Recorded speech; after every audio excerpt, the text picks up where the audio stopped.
Tere tulemast karjäärikäänakutesse. Mina olen Kristjan ja räägin inimestega, kelle karjääritee on käinud läbi käänakute. Näiteks tanklateenindajast riigihangete innovaatoriks, finantsanalüütikust IT-juhiks ja mõni on terve elu sama tööd teinud. Kõigepealt üleskutse, kui sul või mõnel muul heal tuttaval on huvitav lugu käänakuid täis karjäärist, palun kirjuta mulle kristjan@karmo.ee. Ja muide, need käänakud ei pea tingimata olema ühest valdkonnast teise. Igasugune rollivahetus on huvitav. Miks karjäärikäänakutest üldse rääkida või miks peaks neid lugusid kuulama? Kui oled oma tööelus tupiktänavale jõudnud ja ei tea, mida edasi teha, või oled juba otsustanud, kuhu edasi liikuda, aga kogud alles julgust, või kui sulle lihtsalt meeldivad huvitavate inimeste huvitavad lood. Igatahes loodan, et järgnevad karjäärikäänakut pakuvad midagi just sulle. Ja täna on mul külas inimene, keda kõigepealt soovitas üks kuulaja ja keda mina mäletan kõige paremini Tehnikaülikooli katusel lipuga vehkimas ja roppusi röökimas. Marko Kiisa. Tere, Marko. Tere, Kristjan.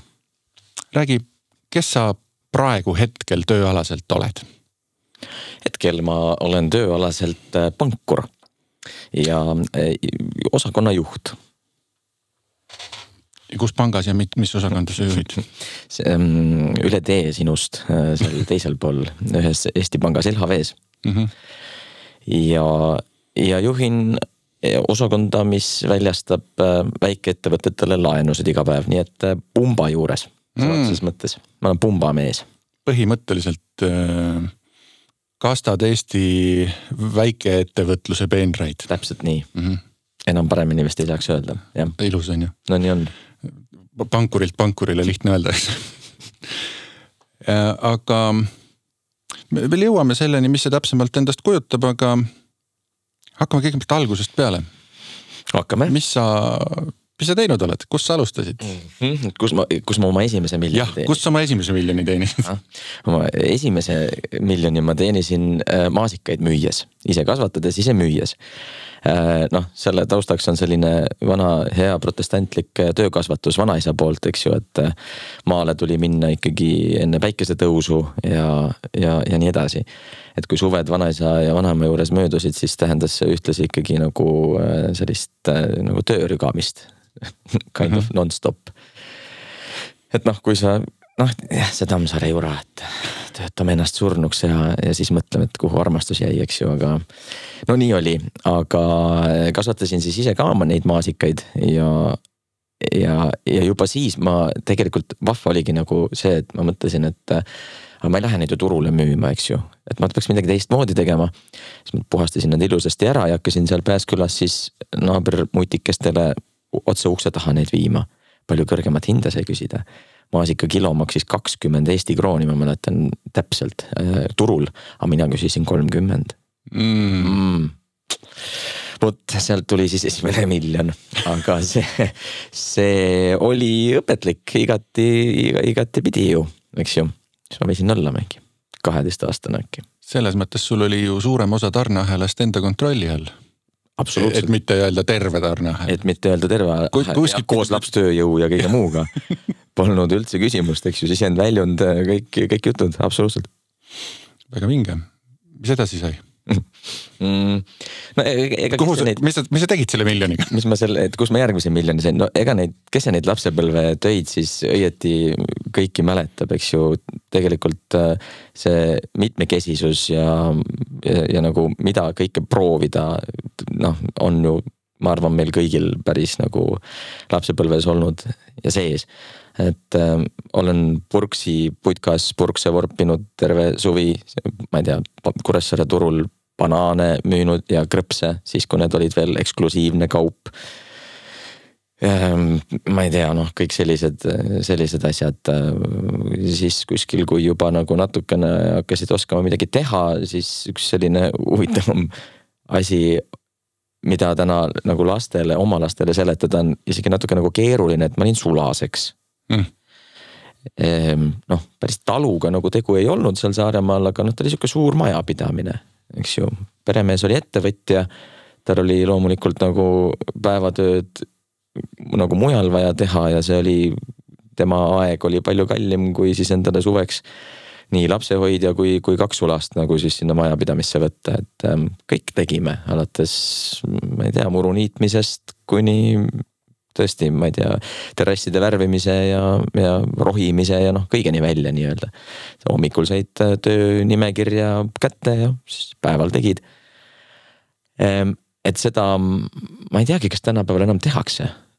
Võib-olla mingid, selle jaoks on äkki tuleb omal lapsed teha, äkki siis ma teen seda vist täna oma lastega, lihtsalt ma ei saa neile öelda, et ma ei maksa raha selle eest, et ei, see ei vasta tõele. Mul just tütar pesi väga palju aknaid ära ja ma küll maksin talle ka tõesti.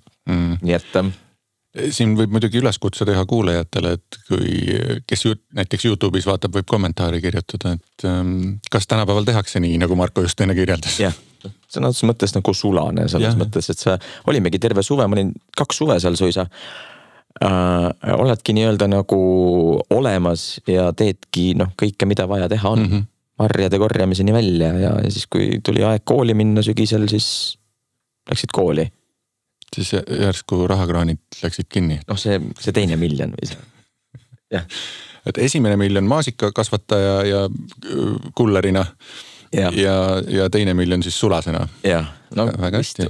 Eks ole, umbes nii. Ja 3?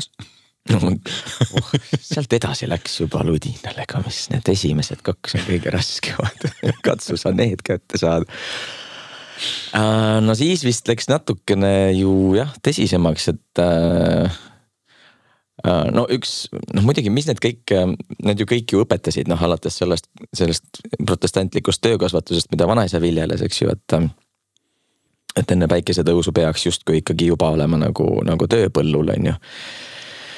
Õnneks astusid, ma ei tea, mul ema ja tädi ja teised ikkagi nagu mu lapse kaitseks välja, et kuule, suve vaheaeg ja suvi ja lase nüüd olla ka natukene, lasi, loomulikult lasi, aga eks ta jättis ikkagi jälje väga sügava ja ma saan ime hästi aru, kus see eestlasel tuleb, et see oli ikka nii sügavale sisse juurdunud see töökasvatus, et sa lihtsalt, su elu mõte on ennast nagu pahupidi rügada, eks ju. Sa ju tead, et nii käib. See ongi elu. See on ju alati olnud. Ja seda kuidagi vaidlustada või seda kuidagi teistmoodi siis teha või kuidagi, et äkki on lõbus või äkki lustida, see on midagi nagu, ma ei tea, mida, eks ju. No vot, aga siis, kui ma üks suvi kuskil keskaajal käisin Soomes hernet korjamas, see oli ka kunagi päris popp nagu tegevus, et Soomes siis kui eestlased olid veel odav tööjõud soomlaste jaoks, et kõik võivad pihku itsitada, et sa poiss, millal see veel oli, see tõesti üle-eelmisel sajandil, eks ju, aga no nii oli ja eestlased tõepoolest olid odav tööjõud kunagi, üldse mitte väga ammu tegelikult. Et olidki, põllud olid täis siis pilusilmseid asiaate ja eestlasi ja kõik need maasikapõllud ja hernepõllud ja kõik, mis seal Soomes kasvatati, aga see oli selline vahva elu, et sind isegi nagu kutsuti ja palka maksti isegi ainult eesnime pidi.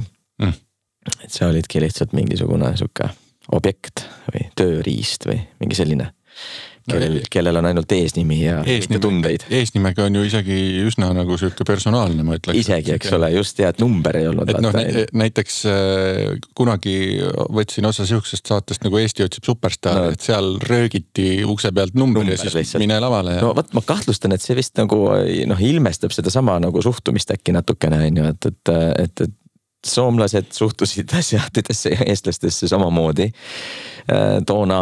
Ma arvan, et loodan, ma olen selline optimistliku loomuga inimene, ma loodan, et nüüd on asjad muutunud ja nüüd nad suhtuvad natukene teistmoodi, aga siis oli küll, see oli ikkagi selline legaalne orjatöö, mida läksid ometi ju tegema ju vabatahtlikult, eks ju.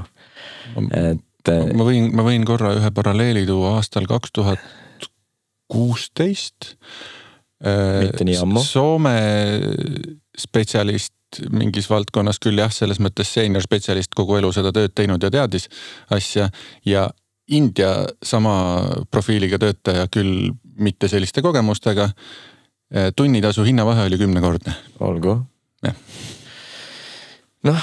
Jah, see on võib-olla teine teema, kogu see globaliseerumine, aga ikkagi see suhtumine kui selline, siis ma vanaisa võis mind ju nii-öelda nagu varahommikul nagu põllule peksta, aga suhtumine oli tal ikkagi ju hea või nagu see armastus oli seal olemas. Aga vaat seal ma sain aru niimoodi, et saabki päriselt ettevõtet ja äri ja töötajaid ja kõike kohelda niimoodi, et sul päriselt ongi kama 2 neist. Et sul päriselt ongi kama 2. Peaasi, et nad võimalikult kiiresti sul kaste täis korjavad ja et nii saab ka. Mis aasta oli about 2000 äkki. Ei, valet on 98, no umbes nii, 98. Ammu enne Euroliitu kõike muud, eks ju, ja see õpetas küll seda nii-öelda, et kui sa oled nagu ise sellises rollis olnud, siis ma arvan, et inimesed äkki lähevad 2 teed sealt, et tahavad hirmsasti ise hiljem tööandja või nagu juhina seda sama teha või nagu kätte maksta. Minul selliseid edasi maksta.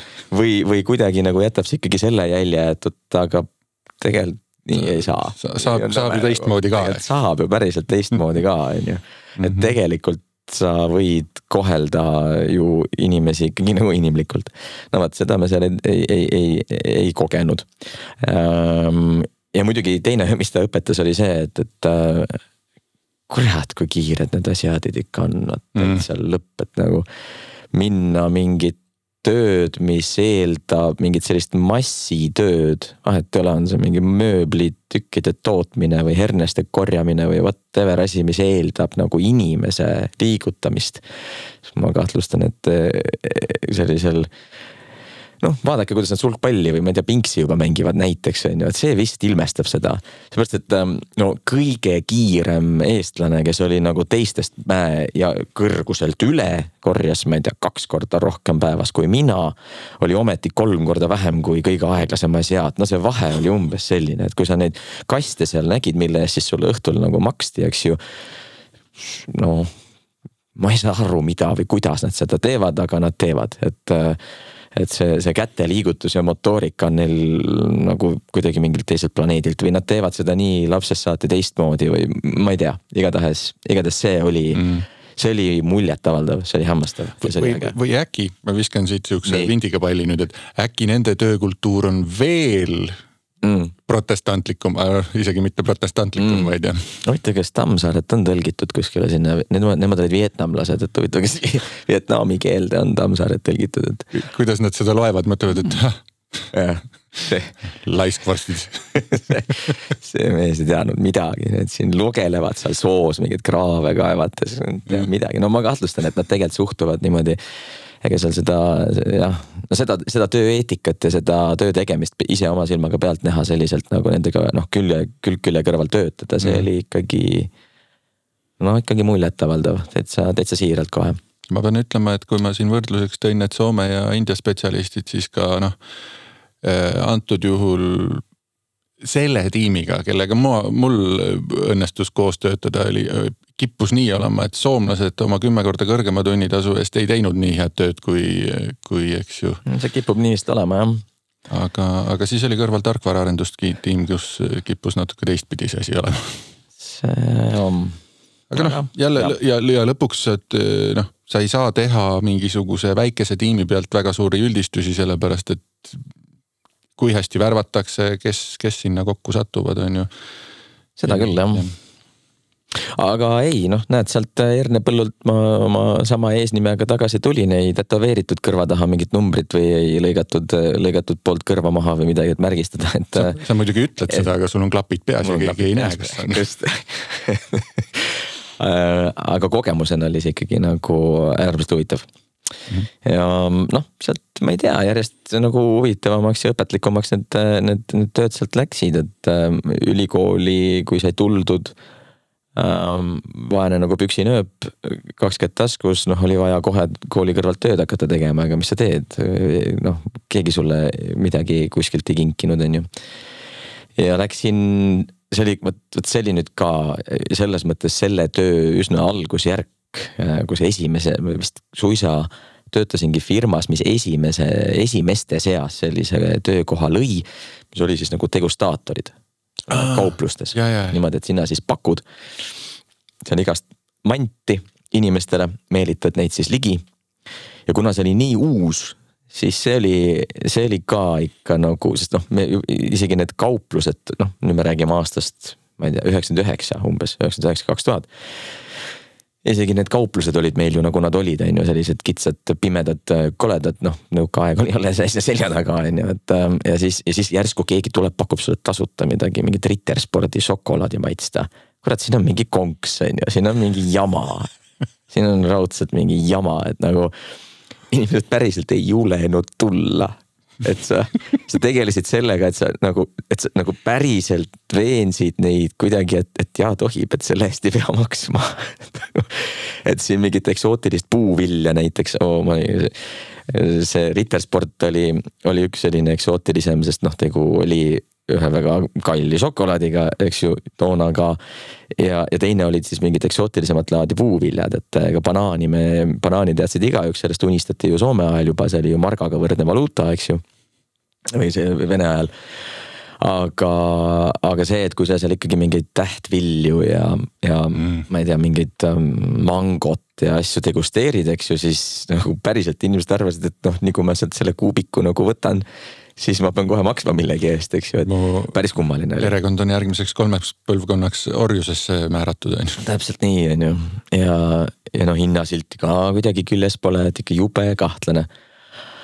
Aga sealt ta edasi läks ja minu teada ikka aeg-ajalt ikka siiamaani saad ju poes ikka keegi mingi purgisupitootja tuleb uute suppidega välja, jube hea, kui saad nagu ära maitsta, et ei peagi nagu muidugi käid sõprade juures ja muidugi küsid, et mis see on ja siis lased muidugi teha endale seal kapis seisvad asju soojaks niimoodi, et see ei ole väga viisakas, on ju.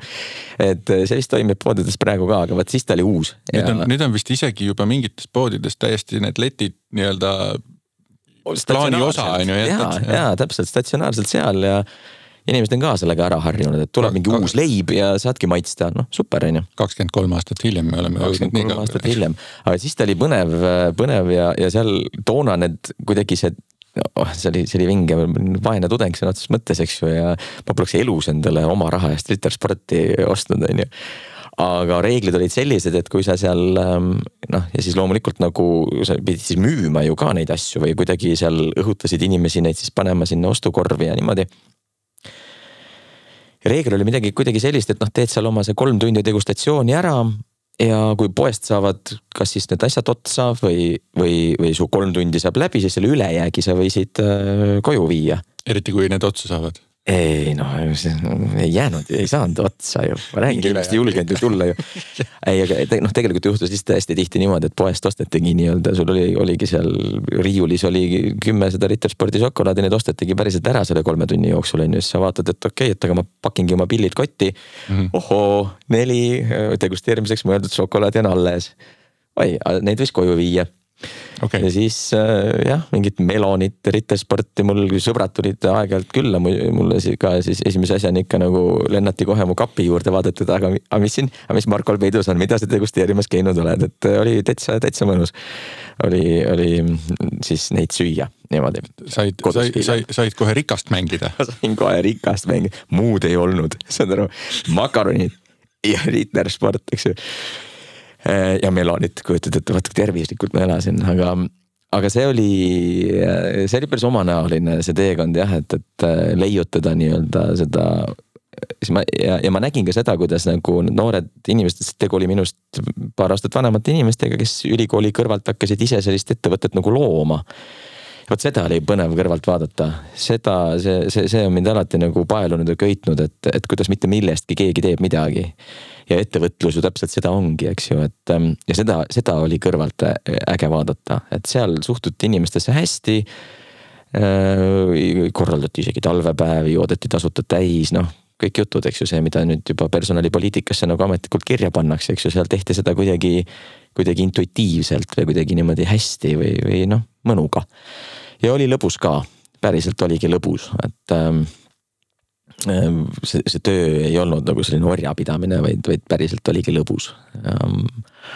See oli selline rikkusid niimoodi vaese noore tudengi ära? Jah, seda ka, jah, seda Rittersporti ikka seal kapis niimoodi nosida. On sul siiamaani mõni alles? Ei ole nüüd. See on nii kallis, et ma ei jaksa siiamaani seda osta. No võt, pead laenu võtma. Jah, just. Ei tea, kus saab. Ei tea, jah. Aga no mis sealt edasi? No sealt edasi siis juba käisin ülikoolis ja elu ja töökohad läksidki nagu oskused järjest kasvasid ja läkski ju järjest tõsisemaks see kraam, et hakkadki ikkagi, et enam ei pea nagu päris suvalisi asju vastu võtma. Vaid hakkad siis nagu vastavalt oma päriselt nagu oskustele, mida sa elus lihvid ja mida sa õpid ja nii edasi. Ja üks mul lemmikõppejõude ülikoolis oli kadunud Agu Uudelõpp, kes andis meile uhke nimega kommunikatsiooniõpetusega, ta ise ütles otse, et ta tegelikult tahaks selle nimetada propaganda, aga ta ei tohi, sest ülikooli luba, et see on nii kole sõna, et propaganda ei ole ilus sõna. Siis oma teatud ajaloolise tausta tõttu, aga esimeses tunnis tegi meile kohe selgeks, et ta räägibki propagandast, et kuidas siis masse mõjutada, ja seda ta tegi suurepäraselt.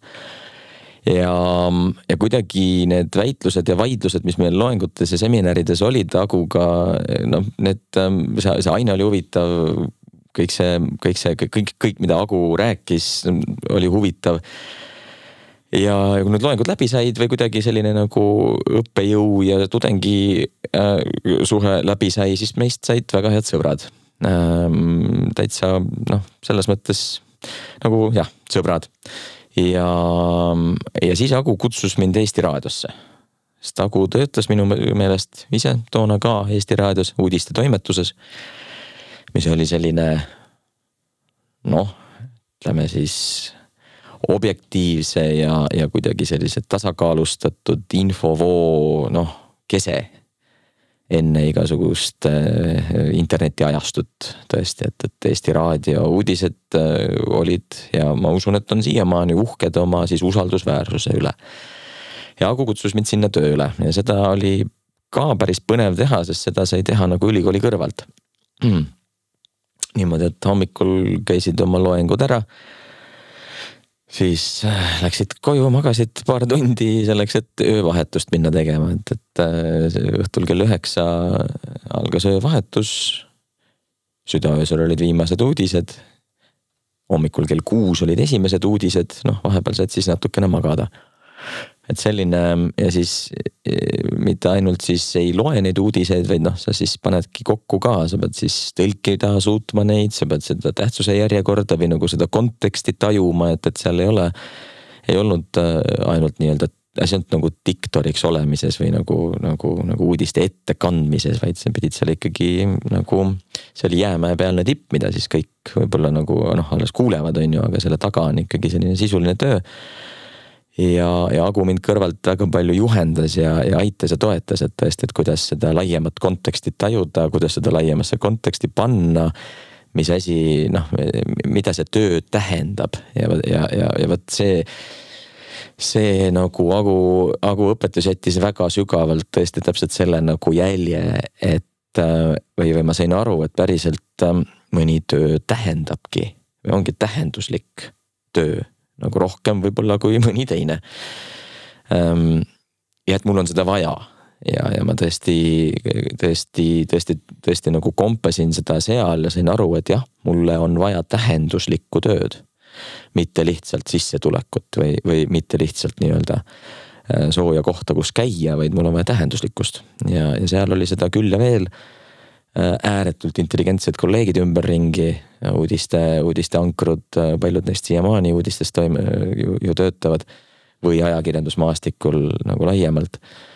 Et äärmiselt hariv õpetlik seltskond, kelle tegemisi kõrvalt jälgida, et kuidas mingit olulist päevakaja oli siis see nii-öelda nagu Aktuaalne kaamera on teles, siiamaani päevakaja on Eesti Raadios või nüüd nad on kõik ringhääling, aga et kuidas seda päevakaja siis kokku pannakse ja mille järgi ja kuidas see toimetaja töö ja sinu ümber toimuva mõtestamine nagu käib ja kuidas sa seda annad edasi sellisel viisil, et vahet ei ole, mis on su enda arvamus või väärtushinnangud, Need on neil kõigil olemas kahtlemata, nad on samamoodi inimesed.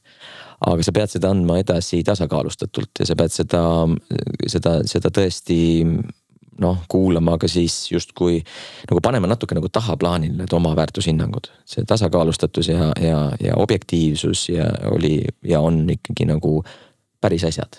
Ja selle nimel tasub pingutada, et seda ma seal õppisin ja see oli väga, väga vahva. Ja püstolreporter tuli ju ka olla, selles mõttes, et uudistele tuli käia lugusid tegemas.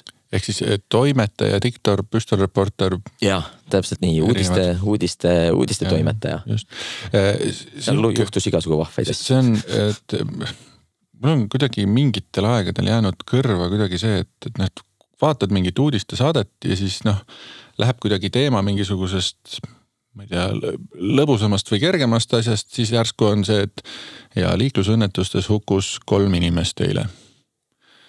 Ja siis on kuidagi see tunne, et kuule, ma ei tea, kas asi on minus või ta ütles seda praegu natukene liiga rõõmsa tooniga.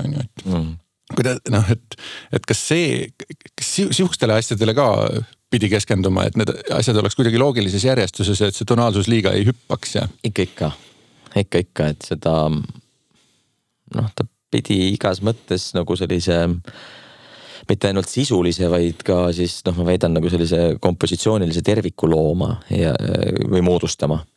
Ja mida kogenumad seal need ankrud on, seda paremini see neil välja tuleb ja nad ka väga, agaralt ka õpetasid nooremaid, on ju, et ma olin ikkagi, mis asja, mingi 3. kursuse junsu seal, mingi tudeng, on ju, kes, et ikka aidati selle koha pealt, et kuidas seda hoida sellisena. Ja ega see tekitas ka väga palju küsimusi tegelikult nagu laiemate väärtushinnangute kohta päriselt, et kui kuskil, näiteks, et mis asi ületab uudiste künnise. Juba siis see pani mind nagu küsima, et tõepoolest, et kui kuskil Prantsuse Alpides jääb lumevaringu alla 2 saksa turisti ja hukkub, siis see ületab, see on uudis. Sa nii-öelda räägid sellest. Aga kui Hiinas oli järjekordne kaevandusvaring või autobussi õnnetus, et kui seal alla 50 inimese surma sai, siis see uudis ei olnud. Et see, selliseid eetilisi dilemmasid tuleb seal nagu uudiste toimetajatel lahendada ikkagi nagu iga päev. Ja lõppkokkuvõttes oled sa päriselt ju ise ka inimene ja sul need mingid väärtushinnangud kuskilt ju kumavad läbi. Ole nii professionaalne kui tahad või üritad siis need ikkagi kõrvale panna, aga see pani küsima küll ütleme, ja seda oli äärmiselt õpetlik kogu seda uudiste ja infomaastikku, rõhutan, interneti eelsel ajastul, eks ju, et kus siis internet oli siis veel nišikaup. Ja, väga nišikaup, absoluutselt. Aga seal toimus igasugu vahvaid asju seal, et kõige rajum asi tõesti, olles seal see uudiste toimetaja. Ma olin too öö tööl toimetajana, kui oli 9/11 või siis nagu see terrorirünnak New Yorgis. Ja mitte kunagi elu jooksul varem ega ka hiljem ei ole ma kokku puutunud sellise info üleküllusega. Et sa ei suuda seda infot ära töödelda. Ja uudiste saated pandi iga poole tunni tagant käima. Mulle õnneks muidugi ööseks saadeti ikkagi kogenum inimene tuli appi ka, et see lihtsalt terve päev oli juba seal juba hekseldatud, et ikka, et mitu lennukit kuhu maandati, kus on mingid laipu kokku loetud, milline riigi president mida ütles, et need faktid nii-öelda, get your facts straight, need faktid lihtsalt täienesid lihtsalt nagu sekunditega ja sa ei suuda, sa enam ei hooma seda, see ületab su vastuvõtuvõime lihtsalt 1000-kordselt, et okei, aga mida ma siit nüüd pean välja sünteesima selleks, et siis kuidagi mingi edasi anda see, mis on päriselt vajalik. See oli raju. Kas see oli ka see sündmus, mis USA need 24-tunnised uudistekanalid nagu päriselt sellele tasandile tõukas, nagu nad praegu on? See võin vastuse võlgus olla, ma ei tea. Okei. Mul endal natuke teise poole vaade sellest, et mul oli sõber parasjagu või ühesõnaga Eesti poiss, kes elas New Yorgis sel hetkel, oli viimast päeva Eestis, pidi järgmisel hommikul tagasi lendama. käisime temaga kompressoris pannkooke söömas, ma tulen koju, vaatan, vanaema vaatab telekast mingisugust imelikku action filmi. Ei ole uudised on hoopis, okei. Ja siis jah, koos tornidega kukkus ka New Yorgi majandus kokku ja ta jäi tööst. Jäi ilma Eestisse? Ei, ta läks sinna tagasi, ta otsis pool aastat ja siis tuli Eestisse tagasi. No vot, aga jah, ei, seal oli igasugu ahvaid sündmusi, nii-öelda. Nii, ja edasi? Kuule, sealt ma läksin ju telesse. Raadiost veel telesse. Väga segastel asjaoludel sattusin telesse selles mõttes, et tegime mingit uudiste magasini. Näidati seda vist isegi, kui ma ei eksi ETV-s. Jah, kuidagi juhtus niimoodi, et nähti mingis kambas noortes inimestes nagu potentsiaali uurivaks ajakirjanikuks nagu hakata või kuidagi siis sellist objektiivset ja puurivat ajakirjandust nagu teha ja ma olin kuidagi üks nendest ja seda me seal pusisime teha, aga ega ma seda ülikooli kõrvalt, siis ma sain, see oli üks selliseid korralikke käänakuid, kus ma sain aru, et stopp, see ei ole minu tee. Et ma olen, või see minust saab see, keda intervjueeritakse, mitte see, kes intervjueerib. Ja see tunne oli üsna nagu selge ja klaar. Tegin hooaja lõpuni seal ära ja sain aru, et ajakirjanikku minust ei saa. Või vähemasti mitte sellisel kujul, nagu ma seal nii-öelda teekonnal olin. Et õppisin haldusjuhtimist ja majandust, et seal pole ju ajakirjandusega otsest seost, aga on kattuvaid elemente, ütleme kogu see ühiskonnast ja infost arusaamine ja selle vastuvõtmine ja sünteesimine, et seda seal ikkagi TTÜs õpetati päris hästi haldusjuhtimisest toona vähemasti. Ja ma sain aru, see oli selline käänak, et ma sain aru, et stopp, see on tupik tee. Sinna seda teed mööda ma edasi ei rühi. Jah, selline. Vana sa siis olid, et sa selle ära tundsid? 23 äkki. 23 ja 24, siis kui ma ülikooli lõpetasin, jah. Jah, ma lõpetasin samal ajal niimoodi, et päeval tegid tööd, tegid mingid intervjuusid inimestega, öösel kirjutasid bakalaureuse tööd. Ma ei tea, kust see tervis ja energia võeti kunagi sellisteks asjadeks, et siis 2 tundi und ja... Nooruse arvelt. No tõepoolest. Ja 2 tundi und ja lähed tööle ja teed jälle nagu mõistusega ja mõttega ja energiliselt tööd jälle edasi, et jah, enam ei saa niimoodi. Dopingut ei teinud? Ei oleneb, mida sa dopinguks pead. Hea küll, lähme siit edasi ruttu. Igatahes sealt tuli see käänak tuli ette, lõpetasin ülikooli ära, kaitsesin selle bakatöö ära ja läksin panka. Siis ma kuidagi taaskord väga segastel asjaoludel sattusin Hansapanka või õigemini Hansa liisingusse tegema siis finantstööd ettevõtetega. Ja sealt algas nagu hoopis nagu teine kuidagi mingi selline tee, mis mul kuidagi siiamaani mind saadab. Inimesed ikka armastavad mulle öelda pankur, küll ei identifitseeri ennast pankurina, nagu see. Kohe alguses ütlesid ju. Nagu see vannipart siin, eks ole, nagu part või karu, et kuidas ta ennast siin identifitseerib. Jah, sain pankuriks. Olin 24 ja vist. Kuidas pangatöö oli? See oli... Ma vaatan, et see ikka päris kohe... Kuule, see mul kirjas seal isegi juba. Ei, no ongi, see on sul kirjas ja see... Jõudsime mu CV esimese reani. Jaa. Ma ei tea, palju meil podcasti järgi on. Ei, aega on. See oli kihvt mitmel põhjusel. Esiteks sellepärast, et muidugi Hansa Pank organisatsioonina aastal 2000-ndate alguses oli ikkagi üks kirevase äge koht, kus töötada. Need juhid, kes seal olid, need inimesed, kes sind ümbritsesid, see oli ikkagi vägev. Ei käinud seal mitte mingit susside lohistamist või kuidagi sellist... susside lohistamist ei käinud ja täpselt sellisena möödus ka see nagu töö seal, Kui siin vahepeal oli see seriaal Pank, et see rääkis küll natuke varasemast ajast. Natuke varasemast, aga olin kõik, enamus või väga paljusid neid lugusid kuulnud ja tundsin ära karaktereid ja võin öelda, et loomulikult seal seriaalis oli kirjanduslikke liialdusi, nii nagu peabki olema, aga seal ikka väga palju vastas tõele ka. Kindlasti oli ka asju, mis vaikiti maha. Ja loomulikult. What happens in Hansapank stays in Hansapank, et seal ikka nagu jagus seda. Aga jaa, juhid olid ägedad, nad oskasid värva ja otsisid endale ägedaid inimesi, need tiimid olid ägedad ja tõesti ole ise oma õnnesepp, tee näita, mis sa väärt oled, sest mul otseselt ei olnud finantsalast haridust kui sellist. Aga vali hääl ja suur suu ja suhelda julgesin ja palun väga tee siis äriklientidega nagu asju, mis neil vaja on, kühvelda raha välja neile, eks ju.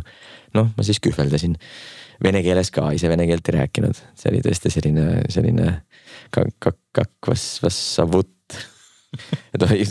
Kuressaare poiss, vaata meil sealt 90, ma ei tea, 3. või 4. millal need vene väed ära läksid, siis vene rahvuste inimesed läksid ju puhta Saaremaa jäi tühjaks vene rahvusest inimestest, eks ju, ja praktiseerinud polnud, mis siis, et 12 aastat koolis õppinud, aga ühel hetkel, kui sa siis pead rääkima hakkama, siis on tõesti see, et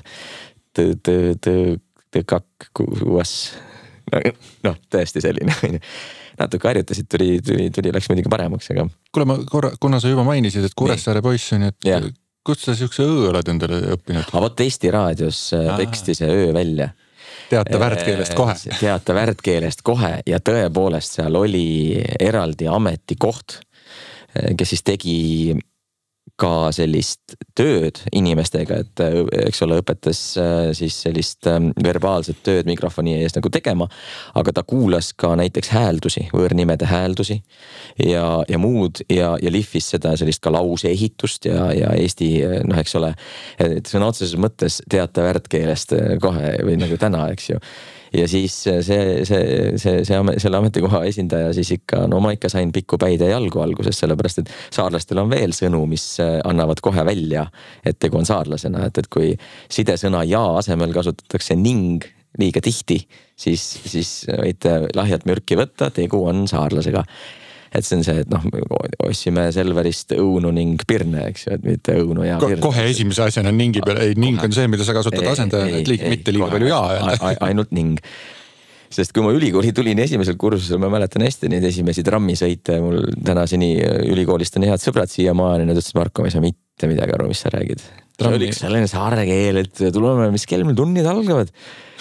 Et kui ma oma noorema vennaga jälle mingisugune tunnike 1,5-2 kauem nagu koos olen ja viibin, siis ikka läheb uuesti kõik see tuleb jälle sinna, tuleb nagu sisse kõik, see hakkab laulma, see keela läheb seal lihtsalt. Huvitav, et sa kohe trammisõitu mainisid, et see on nagu... Jah, meil oli see Koplis oli see teaduskond, me sõitsime sinna trammi, see kolises. No võt, aga see kuidagi harjutati seal Eesti raadios välja, sest toona oli koolkond see, et teata värdkeelest kohe, et see, kuidas praegu nagu BBC. Ja, see on rahvusringhääling, sa teed ikkagi...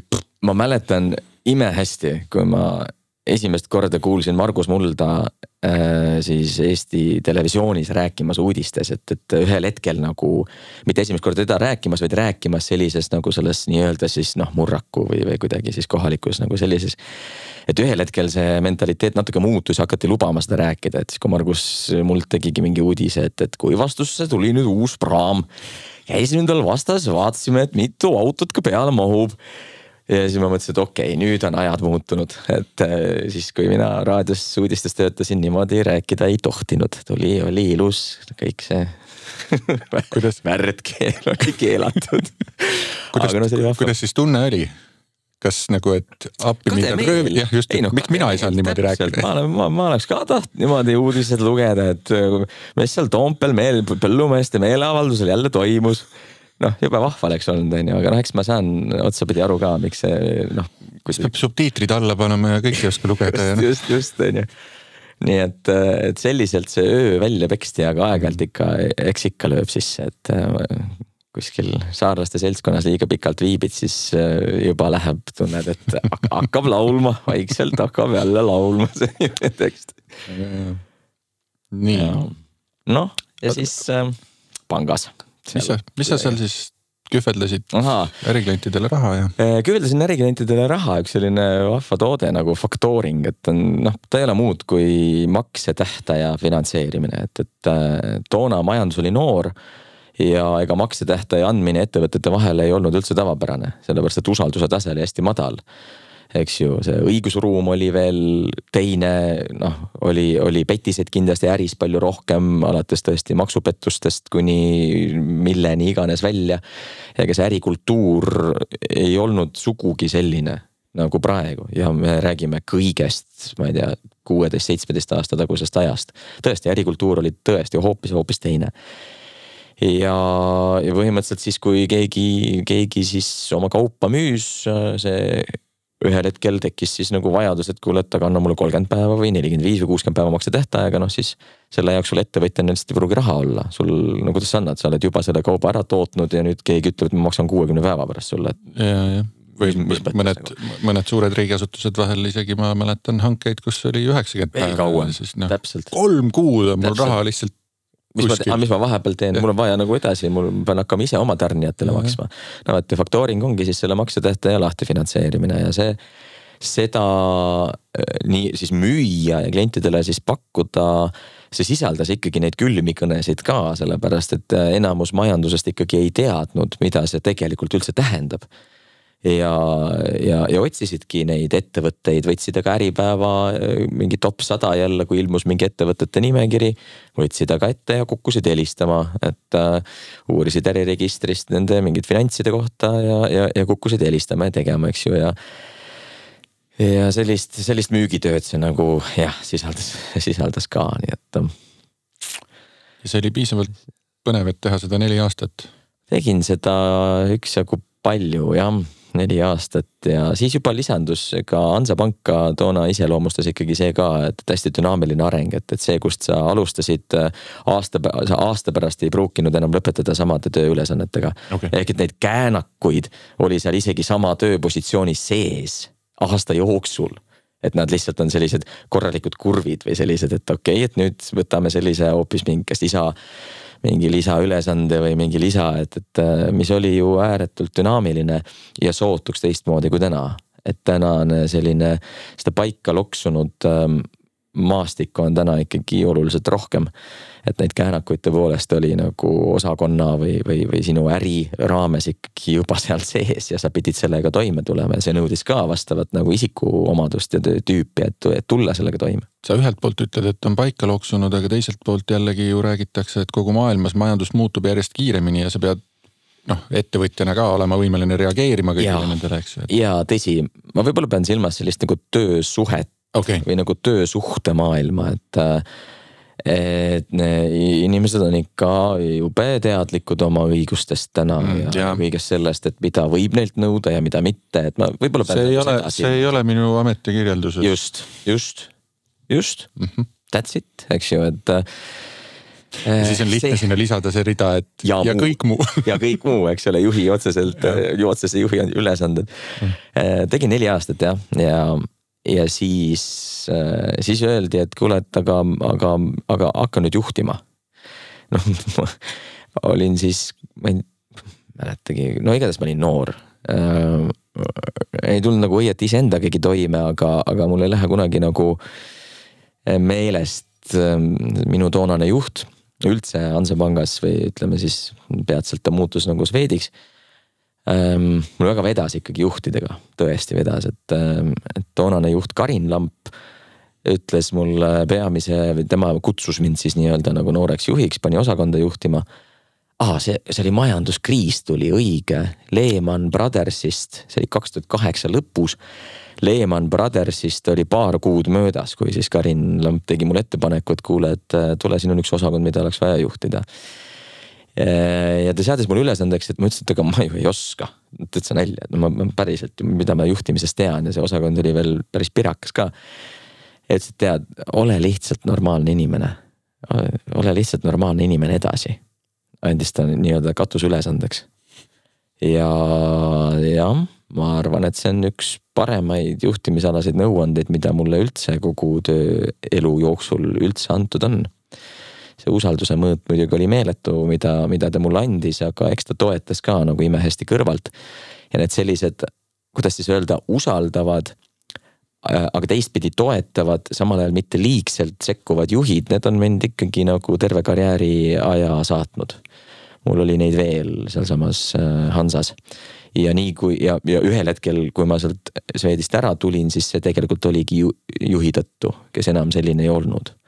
Kelle töömeetodid olid sootuks teised, aga mitte usaldavad ega ütleme sellist inimeste võimeid maksimeerivad, vaid võib-olla natuke mingeid muid meetodeid kasutavad.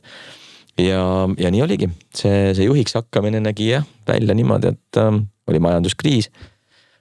Rootslased juba siis tegelesid Exceli juhtimisega. Ütles, et näed, et siin on teil 4 osakonda, 4 juhti, aga miks 1 ei võiks olla? Siit saab ju siit tabelist saab ju need veerud ju ära kustutada. Tehtagu. Ja oligi, minu positsioon oli olla juht, kus siis veel nädal aega varem või paar nädalat varem töötas 4 juhti. Kõik pandi kokku niimoodi. Ja inimesi oli üle 30. Sellisesse see on hea, siis sa mikromanageerid liiga palju. Absoluutselt naelapea pihta tabad. See olukord vormis, ma arvan, mind ka juhina väga, väga tugevasti, et ka mulle ei jäänud mitte midagi muud üle, kui inimesi usaldada. Anda neile see usaldus. Enamasti inimesed tahavad ju teha asju hästi. Keegi ei ärka hommikul üles selleks, et küll ma nüüd täna lähen tööl ja logelen.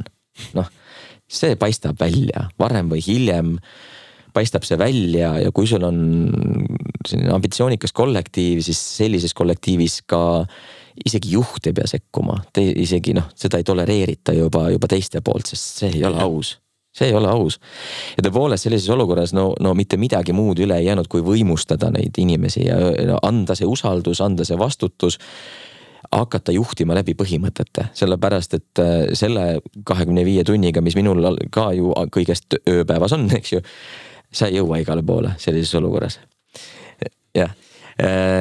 No ei jõua, sa pead neid inimesi usaldama, sa pead neid võimustama, sa pead andma neile selle vabaduse tegutseda ja vabaduse vastutada ja laskmagi neil seda teha. Ja ajad olid rasked sellepärast, et see Exceli juhtimine tõesti käis niimoodi, et ma siin 33 päeva ametis olla, kui tuli otsustada juba, et millised 2 esimest inimest koondada tuleb. Sest see finantskriis oli päris jõhker toona, ikkagi rapiti neid osakondi vähemaks, nii et vähe pole, nii et 32 inimesest umbes aasta jooksul olin sunnitud tegema 18. See oli päris emotsionaalselt kohutavalt nagu raske. Et sellist asja nagu ühelegi uuele värskele juhile, kui see just ei ole väikest viisi psühhopaat ja inimeste nagu emotsioonidest ei hooli või suudad neist nagu mööda vaadata, ei soovita. See oli karm ja see oli raske. Kuidas sa lähenesid? Panid toolid ruumi ja siis hakkasid muusikat peatama ja toole ära võtma? Ei ole. Tegelikult lähenesin niimoodi, et jällegi, ega siis inimesed ju teadsid, mis toimub ja tõesti 3 nendest tegelikult läkski vabatahtlikult. Selles mõttes, et kes ütles, et tegelikult ma tahtsingi tegelikult minna õppima ja läks kuskile välismaale. Keegi ütles, et ega ma tegelikult tööl käima ei peagi. Kodus on rikas, mis iganes kaasa või whatever. Ühesõnaga nagu andsid nagu võimaluse minna ja esiteks ja teiseks siis ikkagi nagu kuulasid inimesi nagu muus mõttes ka, et tiim ise aitas ka ikkagi välja selekteerida need. Aga see suhtumine, ütleme, tollel ajal see jättis ka sellise põhimõtte väga sügavale minusse, et inimestele, eriti kui sa oled juhi positsioonil, et need inimesed, kellega sa töötad, haruharva või tegelikult see laieneb ka väljapoole juhtimist. Et inimesed ei mäleta nagu reeglina väga pikalt seda, mida sa neile rääkisid. Aga nad jäävad elu lõpuni mäletama seda, kuidas sa neid kohtlesid. Ja ma tõesti püüdsin töö käigus järjest ma loodan järjest paremini, aga ma püüdsin no matter what, aga kohelda inimesi hästi. Olidki nõmedad ajad, olidki, päriselt oli seda 38-18 teha üks toredam, andekam, intelligentsem inimene kui teine, no kuidas sa teed? Kuidas sa teed, eks ju, kellel lapsed kodus, kellel mis, et kõigil ju omad elud, tragöödiad, omad tausta infot sinna juurde, aga kuidas sa teed seda? Aga see, et sa vähemasti tõesti nagu kohtled inimest hästi, see on pagana oluline. See on ikka tõesti oluline. Nii et kes tunneb, et teda tööl või kuskil ei kohelda inimesena hästi, lihtsalt ärge olge seal. Minge kuskile mujale, kus teid koheldakse hästi. Et seda ei tasu endale ka lasta teha. Võt, see oli selline aeg. No ja siis sai finantskriis mööda, hakkas uuesti tagasi värbama. Sai paar aastat mööda ja läks aga jälle, eks ju, et noh, nii oli. Palju nendest samadest inimestest tagasi tulid? Ei tulnud, selles mõttes ikka jah, kedagi ei tulnud, et enamustega, kellega ma pärast suhtlesin, tegelikult need käänakud karjääri jooksul, isegi kui nad mõnikord on sunnitud, näiteks siin tõesti nagu lastakse lahti, räägime asjadest nii nagu on, et teinekord ikkagi ka see koondamine ikkagi on nagu lahti laskmine rohkem. Need tegelikult teevad tihti inimesel teene. Kui ta võtab, kui ta saab aru, mis see õppetund tema jaoks on, siis mõnikord peab minema natukene halvemaks selleks, et saaks minna palju paremaks. Ja võt tihti need lahti laskmised ja koondamised on need, korra läheb natukene halvemaks. Aga kui sa võtad sellest õppetunni välja, siis tegelikult läheb pikas perspektiivis läheb oluliselt paremaks. Ja suurem osa neist, kellega hiljem olen kuskil tänaval kokku puutunud või kuskil, ma ei tea, hiljem mingite reunionitel nii-öelda on ikkagi nagu tänanud või öelnud, et tead, et ma sain sellesse tuule tiibadesse või mul võttis see pööre sellise ja ta on rahul nii-öelda siis sellega, mis sai, et kõik justkui võitsid. Sest osad vestlused olid ikkagi väga, väga keerulised ka ikkagi, et seal neid üleküpsenud õunu oli ka ikkagi, kellega nagu tegeleda, et oli väga keerulisi olukordi ka, mida siis manageerida. Aga kui sellest võtta õppetund välja, siis tegelikult ma arvan, et suvaline käänak sellest, isegi kui ta on sunnitud, tegelikult tuleks sellest näha, olla tänulik sellele ja mõelda, et aga mida ta on mulle tulnud õpetama. Ja kes suudab niimoodi teha, see päriselt õpib ja saab kuhugi kaugemale kui see, kui võib-olla enne seda jäämist või nagu kui ta oleks jäänud. Ja mul endal olnud ka paar siukest olukorda nagu karjääri jooksul, kus on ükskord mind lasti katse ajal lahti. Lõpuks selle sama, ütleme, kolmapäeval sain teada, reedeks mul oli siuke egopuust sellepärast, et meid oli juba umbes 5 kohta vestlusele kutsutud ja see nagu, et Ja teinekord oli see, et anti nagu pehmema maandumisega, anti umbes, et et ma ei tea, et kas meil see suhe nüüd kestab siin edasi pool aastat või aastaga, ilmselt mitte rohkem kui aasta, et sa võid hakata avalikult otsima. Hakka vaikselt vaatama, jah, antakse nagu mõista. Aga ja sealt ka, selle suuna peal ma olen siiani, kuhu ma sealt läksin.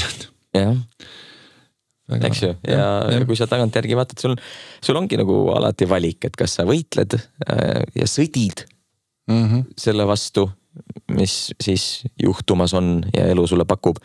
Või sa lähed sellega kaasa ja nii-öelda üritad võtta nagu maksimumi ja tihti see kaasa minemine ikkagi maksimeerib rohkem kui võitlus nagu, ja sõdimine. Et vastuvoolu ujumine võib küll ju lihaseid treenida, aga vooluga kaasa ujumine viib siit kaugemale. See tõsi, jah. Kui nüüd metafoorid on ohtlikud, aga vahel võib. Vahel võib, eks ole. Nii, ühesõnaga esimene aasta oli siuke pigem koondamisläine, siis hakkas jälle tagasi värbamine või mitte tagasi, aga juurde värbamine, sest majandus hakkas umbes 2012-13 hakkas nagu august välja ronima ja siis ma muidku ka värbasin juurde jälle. Ja su CV-st ma vaatan, et sa selles rollis olid peaaegu 6 aastat. Jah, olin jah. Siis sai mõneks ajaks nagu pankuri, no tegelikult ei saanud pankuri elust kõrini. Mul sai sellest organisatsioonist tõesti küllalt. Ma sain aru, et meie teed lihtsalt lähevad erinevates suundades. No sisuliselt 10 aastat ju tegelikult. Täpselt nii. Ja ma arvan, et ka seda tasub endale teinekord nagu päriselt tunnistadagi, kui sa oledki, kui sa tegelikult soovid midagi muud. ja neelad seal selle ego ja muud asjad selles heas mõttes alla ja teed mingi käänaku ja ise nii-öelda ja niimoodi, et päriselt kõik võidavadki. Et ei olnud halva organisatsiooniga kaugeltki mitte tegu, väga hinnatud nii tööandja kui ettevõttena ja nii edasi. Lihtsalt minu soov ja vajadus oli selgelt teine. Ja meil siin hiljuti käis üks teine Marko, kes ka Hansapangas töötas. Nii, olgu. Ta rääkis sellest, kuidas tal oli kunagi valik, et kas minna Skype'i või Hansapanka ja siis ta, Skype oli siis juba eBay poolt ära ostetud, ehk siis tegelikult juba nagu tõestatud väärtusega startup, mitte lihtsalt suvaline. Ja tema vaate oli see, et ei, aga mis asja, et mingisugune startup, see on selline ebakindel värk, et ma lähen panka, võt seal on raha, seal saab arengut teha. Ja täna ta vaatab sellele natuke tagasi niimoodi, et miks ma Skype'i ei läinud? Aga ei own your choices. No täpselt. Ja siis ma tegin muidugi järjekordse sellise korraliku käänaku, et sellisest panga turvalisest klaaskastist absoluutsesse määramatusesse ehk startupi, sellisesse keskkonna/teadus arendustegevusega tegelevasse startupi disainer Reet Ausi juurde, tema ettevõtteid juhtima. Et see, sa oled arendaja, sul peaks ütlema, mis see tähendab, et sa oled, nagu ma olin full stack CEO. See tähendaski seda, et sa teed kõike. Sa lihtsalt teedki päriselt kõike, mida vaja teha on selleks, et ettevõtet hoogu sisse tõmmata ja kui see on ka kõige nii-öelda tühisem asi või töö, siis sa ei küsi seda, sellepärast, et peab saama tehtud. That's it. Ja siis ma tegin seda. Otsapidi oli ju see ka juhtimistöö ikkagi, et seal tuli siis nii-öelda äriplaani ikkagi lihvida või kuidagi küpsetada sellisest entukapõhisest väga suure potentsiaaliga asjast küpsetada nagu ettevõtte moodi ja asi ja sellega siis tegelesingi. Aga see kõik käis koos sellise teadusarendustegevusega, et me sa võis ühelt poolt tootsime nagu T-särke ja siiamaani ju need noolesärgid ju kõigile ma usun tuttavad on ja tead on. Aga teistpidi tõesti töötasime välja ainulaadset tootmisprotsessi sertifitseerimisprotsessi, sertifikaati ennast, sertifitseerimistarkvara, kõike seda, et seda käigu pealt teha kuidagi leiutada nagu seda, et oota, aga mis asi mulle päriselt võikski siis 3 aasta pärast või 5 aasta pärast nagu tulu ja kasumit tuua. Samal ajal tehes seda siis sellise nagu teadusliku kvaliteedi standardiga, eks ole, Reeda standardid on ülikõrged selle koha pealt. See oli ikkagi see 3 aastat startupis, see oli ikka nagu 10 mõnes muus stabiilsemas keskkonnas, et see väsitas. Reisimist oli hästi palju, kohutavalt palju. Tõesti, terve Euroopa, ma ei tea, Bangladesh, USA, India, Jaapan, just name it. Otsisime, sest see globaalne rõivatööstus lihtsalt on peakorterid on kuskil Euroopas ja USAs, aga reostamine ja raiskamine käib ju enamasti Aasias. Nüüd järjest rohkem Aafrikas, kahjuks, et see oli päris väsitav, ütleme siis niimoodi. Ja siin on nüüd selle koha peal on sul siin CV-s lünk. On ka või? No umbes aasta. Ei ole tegelikult. Ei ole. Jaanuar 2018, ma lugesin valesti. Ei ole. Kõik on õige. Otse hüppe ikka.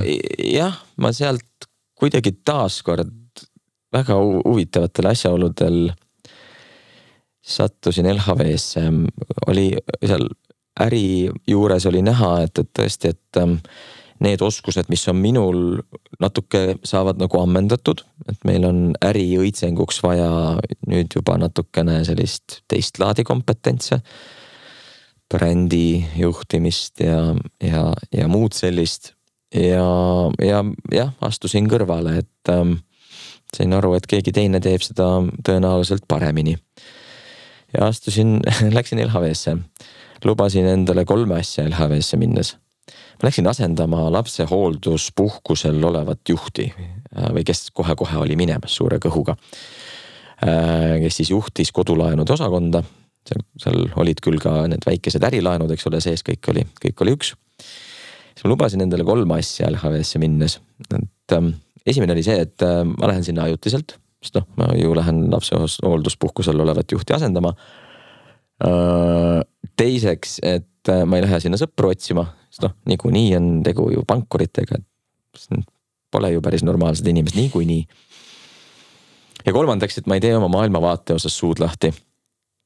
Et mis on pangal ja jätkusuutlikul maailmal ja rohepöördel nagu pistmist. Ja kõigis 3 lubaduses epic fail. Kõigis 3 täielik fail, eks ju. Juba 6 aasta jookseb esiteks, on ju. Teiseks sõpru väga südamlikult ja laialt mõtlevaid avara südame ja avara silmaringiga inimesi olen sealt leidnud tõelisteks sõpradeks endale hulgi. Ja kolmandaks sellest maailmavaatest sai selline väike LHV rohepööre. Lihtsalt kui ma hakkasin inimestega rääkima ja uurima ja rääkima, siis sai selgeks, et aga teeme siis siin ka. Sa ei ole üksi. Aga ma asju teistmoodi tegema, on ju. Just täpselt, et mul oli vaja ainult tikku tõmmata, et see kuluhein oli seal juba olemas. Et lihtsalt keegi peab ühel hetkel tulema ja nii-öelda nagu sädet tõmbama, sädet andma. Ja mina üks nendest olin, kes siis seda sädet seal lihtsalt andis, et neid põhimõtteid ja inimesi, kes seal selleks valmis olid, oli juba enne mind seal hulgim. Siin muidugi tagant järele vaadates, kui sa nüüd ütlesid, et sa need 3 lubadust endale andsid, on ju, et see esimene. Et ma ajutiselt lähen. Ja 6 aasta läheb. Me ju kõik teame, et pole püsivamaid asju kui ajutised lahendused, eks. No et oli jah, kuidagi niimoodi, et tuli siis Kätlin, tuli lapsehoolduspuhkuselt tagasi ja mul jällegi oligi nagu käänaku koht, et mis ma siis teen, et kus ma tõstan kaabut, tänan teenistuse eest ja lähen kuskile siis mujale. Aga sattus selline lugu, et ma olin seda osakonda ja äri seal nii palju kasvatanud, et tekkis võimalus, et aga lahutame need osakonnad nagu ära, kodulaen ja väikesed ärilaenud. Ja mina võtsin siis oma tiugu ja kandle ühes ja need ärikliendid võtsin siis kaasa ja läksin, lahutasime need osakonnad siis ära. Ja läksin siis seda juhtima, et kuidagi ka selline hästi orgaaniliselt see juhtus, nägin ääretult huvitavat võimalust jälle edendada mingit valdkonda, mis oli nii-öelda natuke nagu varjus või kuidagi selline potentsiaal oli kaugel ärakasutatusest, eks ju. Potentsiaal oli palju, on jätkuvalt ja nüüd seda siis teengi nüüd siis 4. aastat ja midagi sukast vist jah. Ja siiamaani ei ole igav hakanud ja tõenäoliselt läheb veel mõnda aega enne kui igav hakkab, et läks nii sellega. Et see kipub nagu kasvavates organisatsioonides nii olema, et jah, sa alustad nagu ühe mõttega või ühe koha pealt, aga see, kus sa aasta pärast oled, võib olla hoopis teine ja ma tõesti nagu julgustan inimesi, ma tean, mugavustsoon on üks kohutavalt hea asi, see on ju soe karva, mugavustsoon. Kus see on? Kus see on? Ja ma enamus inimesi istub seal. Suke soe, pehme, karvane nunnu, kõik on jube hästi ja turvaline, eks ju. Aga kurat, selle mugavustsooniga on suke häda, et seal ei kasva mitte midagi. Seal lihtsalt ei kasva mitte midagi. Ongi soe ja karvane. Muru ka ei kasva. Isegi muru ei kasva. Vähemalt värv kuivab. Just täpselt seinal, eks ju. Et ma väga nagu julgustan inimesi nagu uskuma selle koha peal nagu endasse, et nagu Kristjan oma siin podcasti või üldse siin nagu ka sissejuhatuses ütleb, et need käänakud võivad teinekord tegelikult olla üllatavates kohtades, see ei pea tähendama isegi mitte organisatsiooni või töökoha või teinekord isegi mitte osakonna vahetamist. Küll aga tähendab see reeglina mugavustsoonist väljatulekut ja julgust lihtsalt võtta midagi uut, hakata vastutama mingi hoopis teistsuguse lõigu eest, hoopis midagi muud hakata tegema. Nii et ka need on need käänakud, mis päriselt aitavad inimesi areneda. Või kas või hakata midagi natuke teistmoodi tegema, mida on kogu aeg ühtemoodi tehtud. Absoluutselt. Ma korra, me oleme küll nagu selle etapiga jõudnud nüüd tänapäeva, aga ma hüppaks paari kohta tagasi küll mitte sellest ajajoonest, vaid paralleelsest ajajoonest. Sul siin LinkedIni profiilis on ka sellised asjad nagu Projekt Kuubis OÜ 5 aastat. On jaa, see oli esimene ettevõte, mille me ülikooli ajal siis lõime. See oli minu esimene ettevõte. Tegu on arhitektuuribürooga, mis siiamaani äärmiselt edukalt toimib. On väga edukalt kõik need aastad toiminud. Mina kuidagi mingi sõpruskond ja mingi tutvuskond tuli kokku ja TTÜ insenere täis, eks ju, minu toonane elukaaslane hakkas seda juhtima, väga andeka juhiga on tegu ja tegigi nullist, ehitas asja siis üles ja siiamaani tegeleb sellega minu teada mingis osas. Et see ettevõtlus ja ise tegemine, et see on mulle vist nendest maasikate kasvatamisest saati ikkagi väga nagu juurdunud. Et tõenäoliselt on asi selles, et kui sa oled vaene, sest ma ei ole mingist jõukast perest pärit kaugeltki mitte. Ühtegi pärandust ei ole saanud ja ühtegi keegi midagi erilist nagu kinkinud ka pole rahaliselt või nii öelda.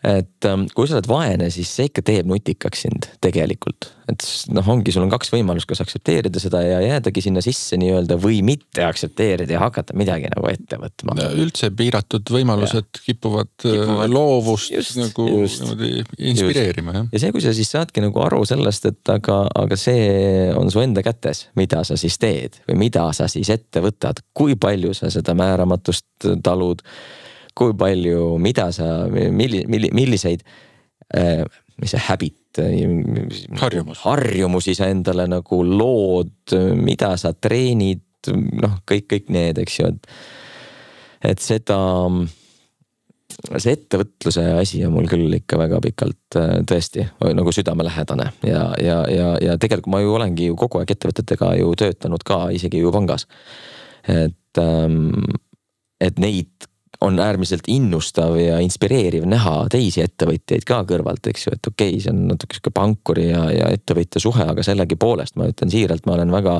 inspireeritud väga tihti klientidest, nagu täitsa siiralt. Ja see on lahe ja küllap mu karjääritee, kui ma ükskord mõtlen välja, kelleks ma saada tahan, kui ma suureks kasvan, küllap ta ikkagi nagu ettevõtlusega seotud on ja saab olema. Ja ilmselt ka nagu panga rollis võib olla see ka nagu on kasuks, et sul on endal kogemus ettevõtlusega on küll, erinevatest. On küll ja organisatsioon peab ka seda taluma selles mõttes, et sa võid, kui sa palkad endale inimesi, kes päriselt ongi valmis ise kujundama ja mudima ja siis see on ühtemoodi organisatsioon. Hoopis teistlaadi organisatsioon on see, kus see on võib-olla isegi taunitud. Näed, siin on sulle sisekorra eeskirjad, siin on maatriks, vali palun sealt lahterist õige vastus. Ei ole õiget ega valet, need on lihtsalt täiesti erinevad organisatsioonid. Mina sellise tõesti nagu ettevõtliku hingega tõenäoliselt seal neid valmis vastuseid ei seedi. No tõesti ei seedi, et ma nagu tunneks, et kas ma ise ei kõlba nagu veel paremaid vastuseid välja mõtlema või miks, et ei ole õiget ega valet. Inimestel on lihtsalt erinevad eelistused ja vajadused.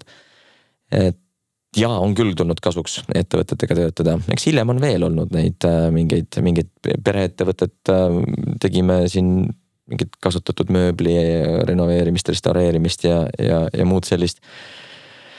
Ja aga muide selles mõttes üks asi mul siit on üldse väljas, et tegelikult kõige viimane selline 2 viimast käänakut, mis on ometi seotud kõige sellega, mida ma olen õppinud, on see, et ühel hetkel juhi tööd ja omadused viisid mind äri coachinguni. Õppisin executive coachingut täitsa juurde, praktiseerin. See on märgitud. See on väga tore.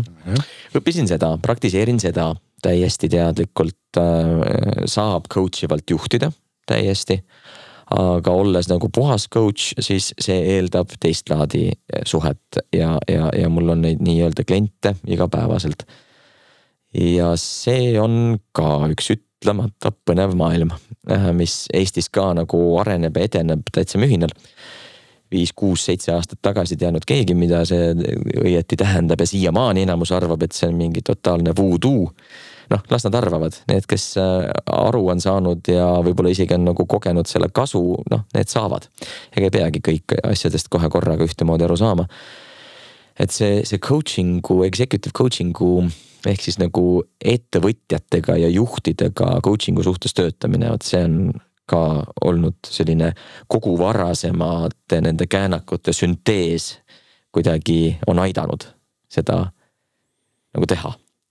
Eks oled puutunud kokku piisavalt paljude erinevate juhtide ja organisatsioonidega. Inimestega. Ma ütleks tegelikult alati taandub asi inimestele.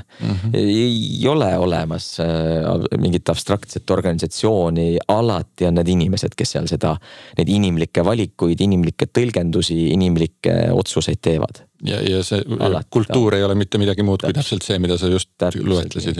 Inimlike valikute summa. Igapäevaste valikute summa. Ja teine?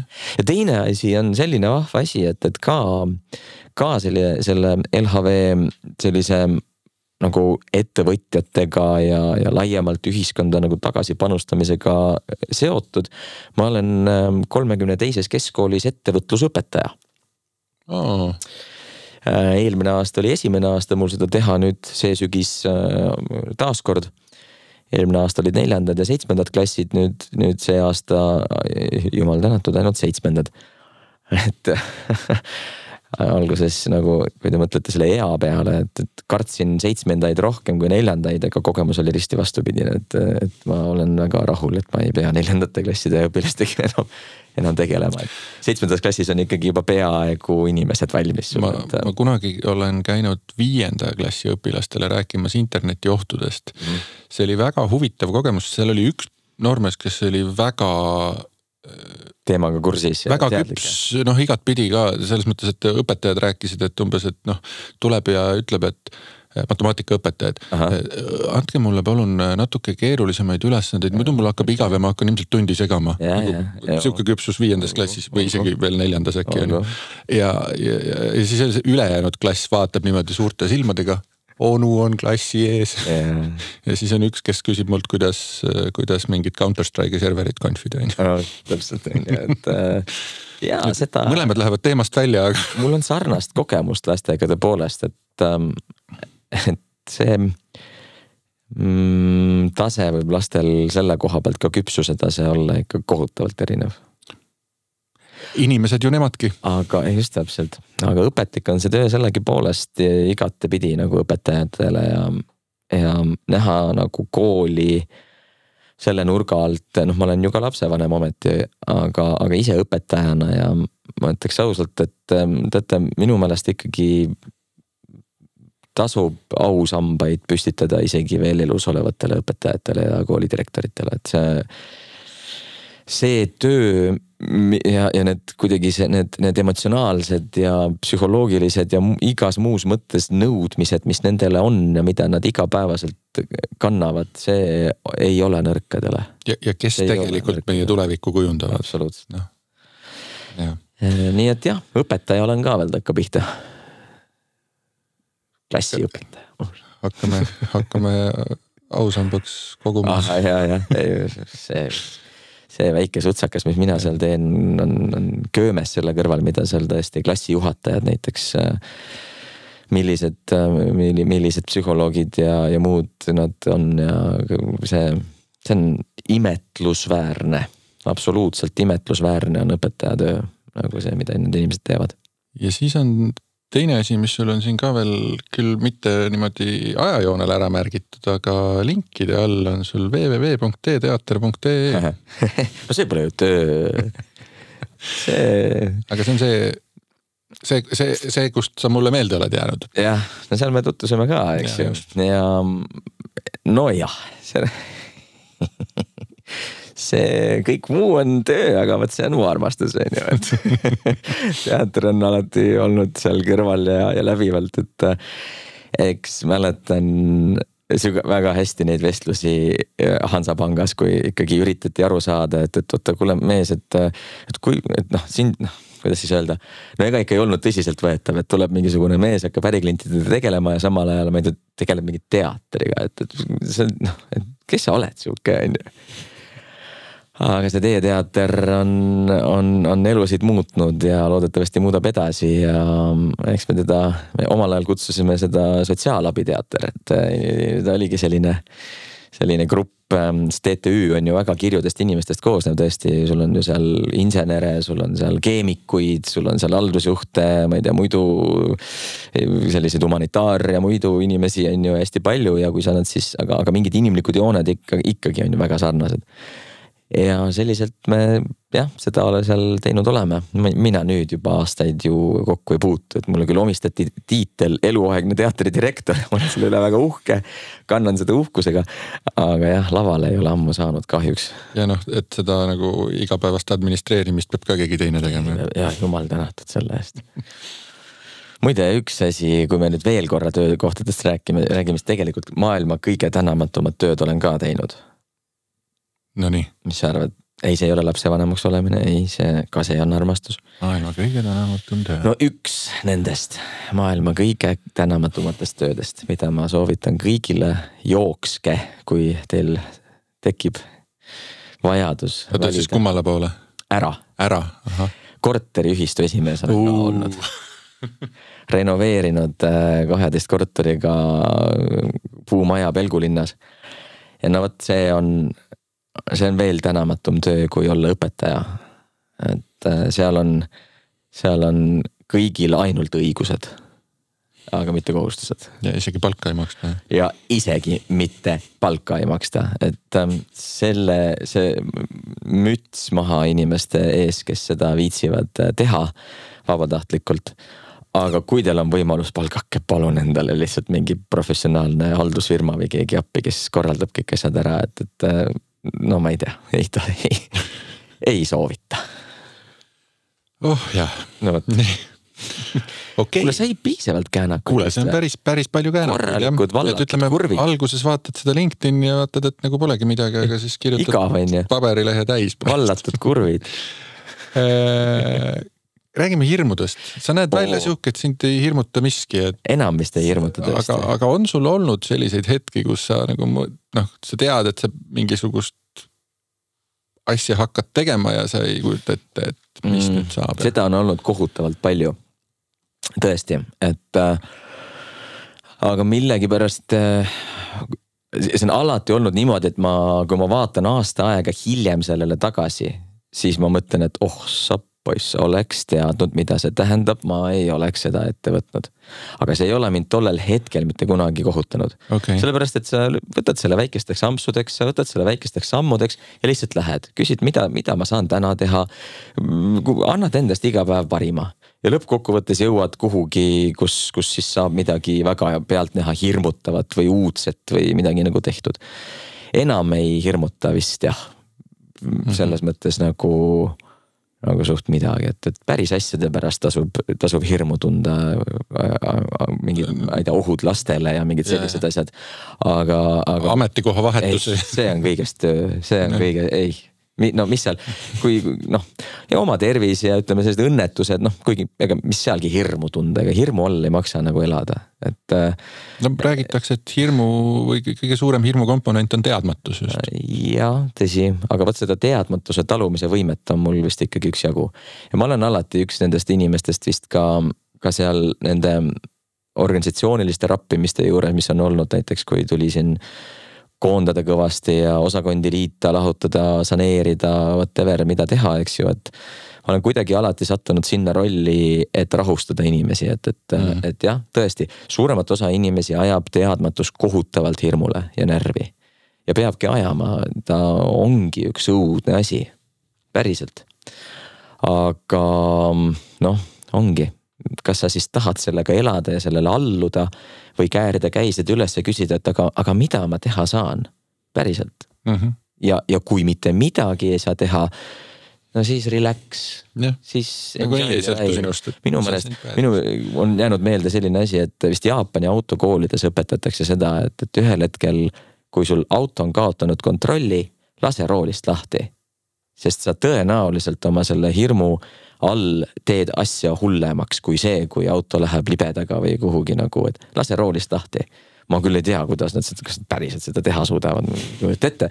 Aga metafoorina on see nagu ilus, on ju, et kui sa enam mitte midagi, kui sa päriselt ei saagi nagu teha, lase siis hirmust ka lahti. Mis sa tunned seda siis? Kui sa ei saa ju midagi muuta, on ju. Läheb nagu läheb. Et seda on tulnud elu jooksul väga palju. Kas see roolist lahti laskmine võib-olla ei ole ka nagu sellepärast, et kui sa vastu seina sõidad, siis sa ei murra käeluid ära? Jah, võib küll olla tõepoolest. Võib küll olla. Või vähemalt ära hoia kramplikult ja sirgete kätega. Jah. No võt, et ma ei tea, hirmud, ma arvan, et kui natukenegi mõelda, mis asjad on need, mille pärast päriselt tasub muretseda ja päriselt tasub hirmu tunda, siis muutuvad need mingid muud asjad kuidagi tühisemaks. Okei, et ühesõnaga üks nipp hirmust võitu saamiseks on mõtle millegi hirmsama. On oma piire nihutada. Jah, ehk et tõesti, tasub nagu kombata oma piire ja nihutada neid ja siis kui tuled tagasi sealt, kus ühel hetkel vaatad, kus sa ennem olid, siis vaatad, et aga siin on ju jumala hea olla nagu, et ei ole enam üldse hirmus.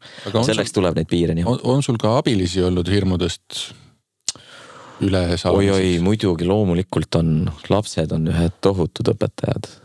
No see on nagu eluülikool teistpidi tõesti, et üks asi on enda eest vastutada, aga teine asi on tõesti vastutada kellegi teise eest sellisel määral. Kindlasti see on õpetanud hirme nägema teistmoodi ja defineerima elus ikka on nii paljut ümber ja nii edasi. Muid õpetajaid, väga häid juhte on olnud, kes läbi selle usalduse ja vastutuse andmise ja sellise vankumatu nagu toetuse ja olemasolu on aidanud sellest hirmutsoonist nagu läbi minna. See minu juhtimise etalon ja ideaal on see. Ka see sama, et ole lihtsalt normaalne inimene. Eks ju, just. Ja coachingu väljaõppe ja kõik see praktika on ikkagi samamoodi, et Merit ja Marleen, kellega seda sellist ühiselt seda teekonda oleme läbinud, igal ühel oma nurga alt, oma teekond, aga nemad on mulle samamoodi olnud väga suured õpetajad, kuidas oma neid samu piire nagu nihutada, et kuidas see piir nihutada teisele poole seda hirmu. Ja siis seal seespool enam ei olegi hirmus, eks ju, et nemad on, see on olnud ääretult õpetlik teekond, just ka hirmude mõttes, kahtlemata. Palju sul selliseid momente on olnud, kus sa tunned, et oled mingisuguses uues olukorras ja siis mõtled, et väga hea, et ma kunagi midagi hoopis teistsugust olen teinud, et siit on nüüd mingi õppetund võtta appi. No ikka on. See mitmekülgsus kui selline või interdistsiplinaarsus, ma saan väga hästi aru, miks maailm järjest rohkem sinna poole liigub tegelikult, et näiteks kui ma võrdlen, loomulikult igal positsioonil see ei ole võimalik, tõesti ei ole, et kui ma võrdlen ennast oma vanema vennaga, kes teab raudbetoonist ja puitkonstruktsioonidest kõike, siis kui ma võrdlen seda, et kas on midagi, millest ma päriselt kõike tean, ei ole. Eks, et nagu, et üks on nagu süvitsi, aga teine asi on nagu rohkem kuidagi siis horisontaalselt. Ega liiga palju ei maksa ka nagu sipsida, et ikkagi know something from everything ja everything from something on nagu ka väga hea põhimõte, et aga see tuleb nagu abiks ja kasuks küll, olles tõesti näinud nii erinevaid kultuure, erinevaid juhtimismeetodeid kui ka täiesti erinevaid valdkondi, loomulikult. Tõesti, see, kuidas hindud, kellega mul on olnud nagu koostööd vaja olnud teha, et see, kuidas nemad oma ettevõtet juhivad ja millest nad sulle nii-öelda õlleklaarsi taga räägivad, kulda väärt õppetunnid, et üks ühele rakendada võimatusest, kultuurid on nii erinevad ja olukorrad on nii erinevad, aga ometi ühel hetkel saad aru, et ta ikkagi midagi sulle jättis ja midagi sulle andis. Nii et see Oskad sa mõne konkreetse näite ka kuskilt üles noppida? hindudega seoses? No kas või? Nendest võiks pikalt rääkida, et nende selline tõe etalonid on nendel natuke teises kohas, kui võib-olla nagu meie lääne kultuuriruumis, et aru saada, mida jah või ei või mingi tähtaeg tähendab.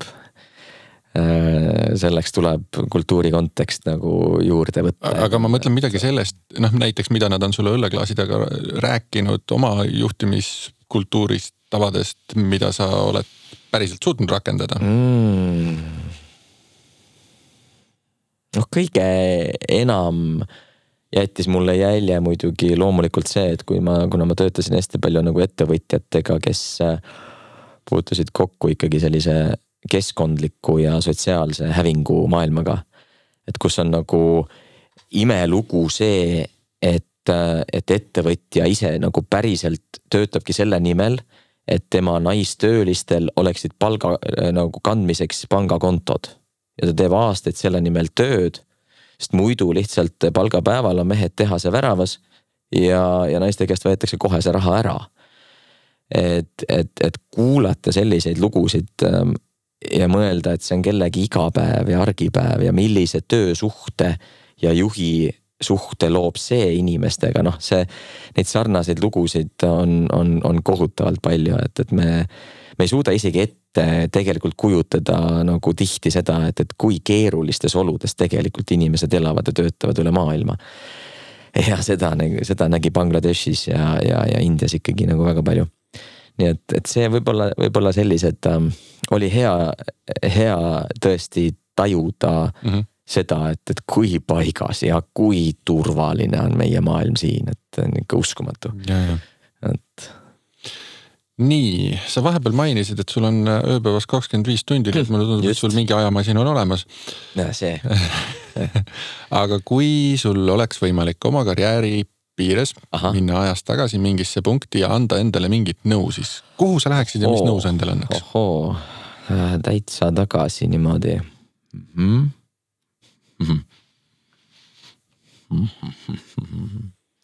Seda miski pärast mind tõmbab ikkagi tagasi sinna maasikate kasvatamise aega, nii öelda. Ja kuidagi see nõuanne vist on, mille ma annaks endale, ma oleks õpetanud või andnud nõu palju varem nagu lustima hakata. Et nagu fuck that Tammsaare nagu, et nagu ei ole seda surnuks töötamise nagu, seda ei ole vaja. Seda ei ole vaja teha endaga, seda ei ole vaja teha oma tervisega, seda ei ole vaja teha nagu endaga. Et vaat seda nõuannet ma annaks endale nagu küll. Tegelikult. Et have some fun ja sa saad selle juures ka väga tõsiselt tööd teha, edasi rühkida, oma siis jõukust ja eluolu parandada, aga seda kuskil on mingid piirid, millest ei maksa nagu üle astuda, et tervis, vaimne tervis, füüsiline tervis, ma ei tea, sotsiaalsete suhete tervis, et see oli õppetund, mis tuli nagu karmilt kätte, et seda ma annaks küll seda nõu, jah. Millal see õppetund karmilt kätte tuli? Ikkagi sellises tammsaarelikus võtmes ületöötamise nagu kogemus on mul väga tõsine. Millal? Seal see jäi sinna Hansa ja Sveedi töötamise aega. Et seda ei maksa teha endaga. Et see hilisem, samas jällegi olen ka selle eest tänulik, kuigi õppetund oli kohutavalt karm. Sest see jättis omakorda nagu jälje ja on viinud mind võib-olla siis avastuste ja oskusteni, mis mul on täna, et jällegi tänulik olla kõige eest. Võib-olla läbi selle kogemuse oskad oma töötajaid paremini kaitsta selle eest. Tõsi. Ja iseennast ammugi. Nii et jah, seda nõu annaksin küll. Have some fun ja ei tasu võtta nagu seda rügamist liiga tõsiselt. No ei tasu, see on kõigest raha. Kõigest raha. Eriti kui veel raha ka ei jätta, on ju. Jah. Kui see praegu siin oleks meie töövestlus sinuga ja sina oleksid kandidaat, siis mis riskid mul sind palgates oleksid? Ilmselt need, et mul ei tohi igav hakata. Ja see igavuse all ma mõtlen seda, et ma vist enne kõike olen selline käimatõmbaja. Ja kui midagi saab liiga paika, siis ma ei anna oma maksimumi. See ei ole, see on keegi teine annab selles olukorras oma maksimumi, aga mitte mina. Ja ma astun sellest ka väga teadlikult ja siis ka kõrvale. Et nii kaua, kui mul lastakse piire nihutada, midagi jälle uut avastada, mitte millestki midagi teha, nii kaua võidavad kõik. Et see on kindlasti risk. Nii et minu jaoks on see igavus, mida tõesti mõni teine ihkab stabiilsuse ja turvalisuse all, aga nagu mitte, et mul ei oleks turvalisust vaja inimesena, loomulikult samamoodi, aga mu taluvuse piirid vist on natuke teises kohas. Mul seda käima tõmbamist on, et ma saan mingit uut äri, mingit uut meeskonda, mingit uut asja käima tõmmata, seda mul on väga vaja. Ja seda saab teha nii olemasoleva ettevõtte või osakonna või äri või mille iganes nagu sees samamoodi, tuleb lihtsalt olla sellise mentaliteediga nii-öelda. Ühesõnaga, et stabiilse olukorra hoidmiseks sa ei ole õige inimene. Ma ei ole õige inimene. Seda käima tõmbamiseks. Ja eriti hea on see, kui mul päriselt ongi kõrval keegi, kes viitsib ja suudab asju ikkagi ka korrektselt ikkagi nagu kirja ära ka panna ja nii-öelda nagu, et kuidas öelda, et selline dokumentidega ja tagantjärgi töö, see ajab mind ikka täitsa nagu halli, mul ihu peale tulevad punnid, sügelema, kui ma pean. Kunagi oli mingid europrojekte kirjutasid ja siis kui pidid jälle mingi järjekordse aruande kirjutama, siis see ikka nagu, see ei ole mulle töö, ma ei taha seda, see on nii kuidagi, see on kellelegi teisele. Et jah. Kuhu edasi? Kauaks veel LHV-sse jääd? Aga kes meist teab, kui nii kaua, kui seal valitseb säärane juhtimiskultuur, nagu seal valitseb, nii kaua, kui lastakse käima tõmmata, usaldatakse, miks mitte? Ma ei mõtle selliselt. Kust sa pensionile lähed? Jumal, seda... Lähed sa üldse pensionile? Ei tea.